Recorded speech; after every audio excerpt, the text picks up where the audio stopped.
Hey there, and welcome to the Locker Room. Coach Giggs here, and today's message, grow the right habits. Grow the right habits. I heard a long time ago someone say this: people form habits, and habits form people. It was also said that, quote, you are the sum total of the thoughts and habits that you have formed to this date, and you will be in the future those habits with which you form today forward.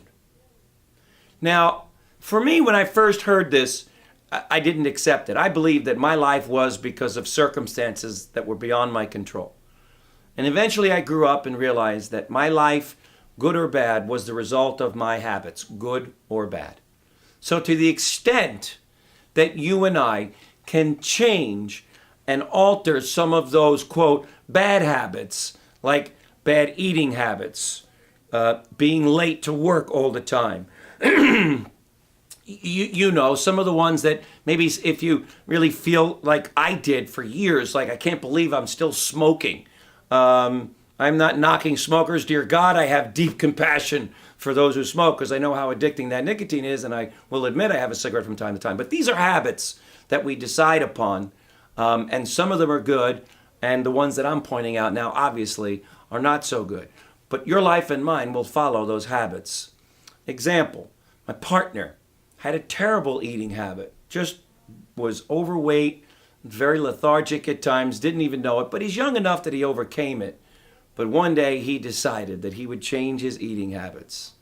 And he called me the other day and he said, I have not weighed this much since dinosaurs roamed the earth. I think I shared this in another locker room, but it's worth repeating because I'm so proud of him because he changed his eating habits, and as a result, I know he's going to live a lot longer and his children are going to get more of him. And so habits will create the best life, or habits can, as we all know, destroy our lives.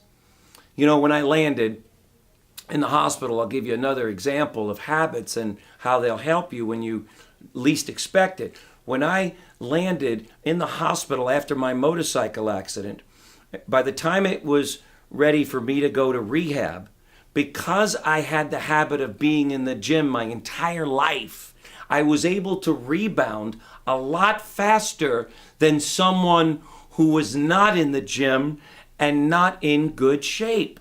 And so I always tell people today, you may be healthy and excellent now, but if you have any health concerns and find yourself struggling to recover and you're not in shape, it's going to take you a lot longer to recover. Habits, they'll make you or break you. You decide those habits too by getting a picture of the person you want to be and the life you want to live. Give you another example. As a leader in my business, I formed the habits of doing the things that other people didn't want to do, like reading every morning for 30 minutes, going to the gym every day so that I was physically fit and mentally fit. I would get out into the field earlier than everyone else. I would stay out later than everyone else. These were habits that I formed. It had nothing to do with whether I was high or low, good production or no. I made a decision to work these hours. I'm going to work those hours no matter what. And ultimately, as life would have it, I would have the most success, more than most other people. The most successful, happiest people alive are those who form good habits, and those habits take them into the promised land, as they say.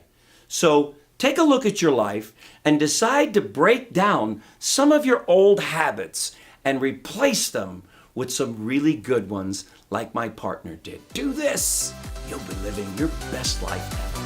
Thanks for joining me in the Locker Room, gang, and we'll see you tomorrow. Bye-bye.